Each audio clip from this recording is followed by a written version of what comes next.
the village of Blackwater could agree on when the house first appeared. Some said it had stood at the edge of the forest for over a century. Others swore it wasn't there when they were children, but everyone agreed on one thing: never go inside after sunset. The house sat alone among twisted oak trees, its window dark and empty like hollow eyes. Birds avoided it. Animals circled around it, even the wind seemed quieter near its walls. For years, the stories remained just stories, until four teenagers decided to spend a night there. Lucas, Emma, Ryan, and Sophie arrived at dusk carrying flashlights, snacks, and enough confidence to laugh at every warning they had heard growing up. Ghost stories are just stories, Lucas said as he pushed open the rotting front door. The house answered with a long quake. Inside, the dust covered everything. Furniture sat beneath wild sheets. A grandfather clock stood frozen at midnight. The group explored room after room. Most were empty, but on the second floor they found a locked door. Emma kicked it open. The room beyond was strangely untouched. No dust, no cobwebs. At the center stood a small wooden table, and on the table rested a Ouija board. The wood looked ancient. Strange symbols were carved around the edges instead of letters. The planchette sat perfectly in the middle. Sophie frowned. "That's weird." "What?" Lucas asked. The board wasn't dusty. Nobody answered, because she was right. Everything else in the house looked abandoned. The board looked new. Ryan laughed nervously. "Well, someone probably left it here." Then he picked up the planchette. The temperature dropped instantly, not gradually, instantly. The room became cold enough to their breath appeared in white clouds. Lucas forced a laugh. "Okay, that's actually impressive." Then the door behind them slammed shut. The sound echoed through the entire house. Nobody moved. "Very funny," Emma said. "No one touched it," Sophia whispered. A moment later, something scratched against the wall, slowly, deliberate, like fingernails dragging through wood. Ryan put the planchette back.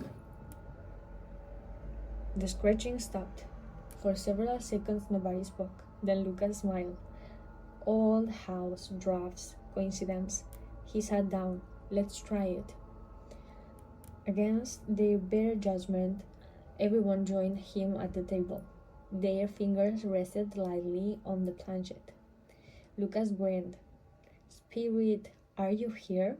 Nothing happened. A minute passed. Then another. Ryan rolled his eyes. "Told you." The planchette moved. Not quickly. Just enough for everyone to feel it. A tiny scrap across the board. Nobody admitted pushing.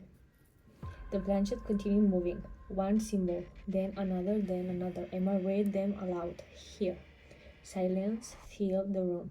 Lucas swallowed. "Who are you?" The planchette moved faster. "Wait." Then it stopped.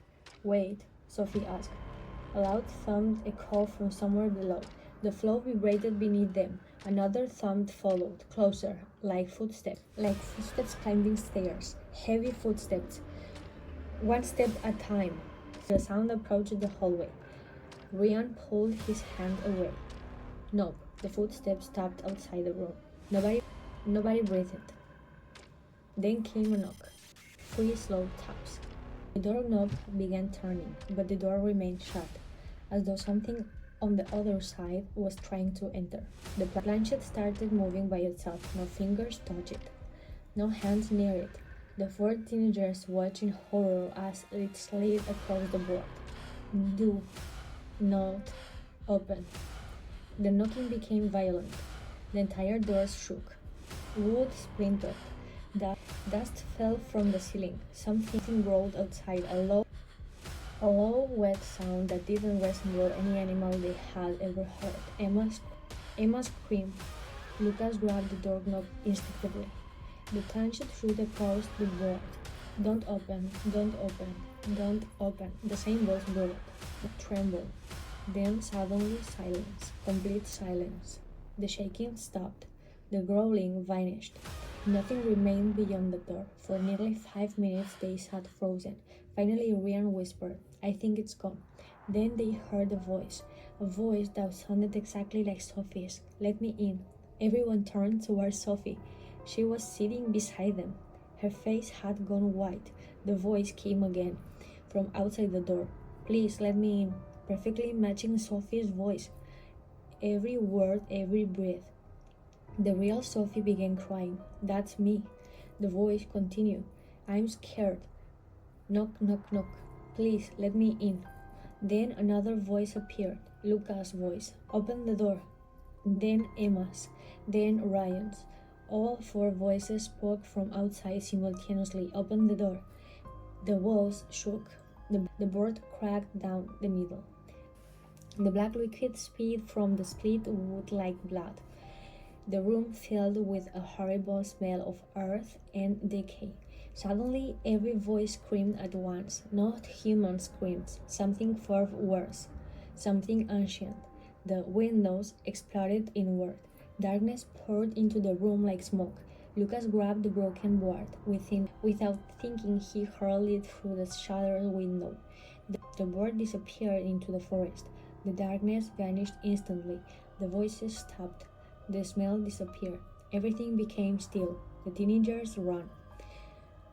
They didn't stop until they reached the village. When they told people what happened, the oldest resident listened quietly. An elderly woman named Marta. When they finished, she nodded. "I was afraid of that." She explained that long ago the house belonged to a man who claimed he could speak with the dead, not through a normal Ouija board, through something much older, a board carved with wood taken from the tree used in ancient executions. Villagers believed the board did not contact spirits. It invited something else, something that pretended to be whatever people trusted most, a friend, a family member, even themselves. Eventually, the man disappeared, but every few decades someone found the board again, and every time people vanished. "Did anyone ever destroy it?" Emma asked. Marta shook her head. "No." "Why not?" The old woman stared toward the forest. "Because it always comes back." Years passed. The four friends never returned to Blackwater House. Eventually the building collapsed. The forest swallowed its ruins.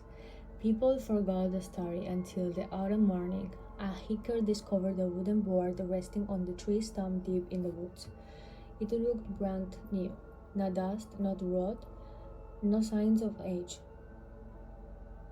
Carved around its edges were strange symbols, and in the center sat a planchette, waiting, as if someone had just finished using it, or as if it had been waiting all along for the next person to ask a question.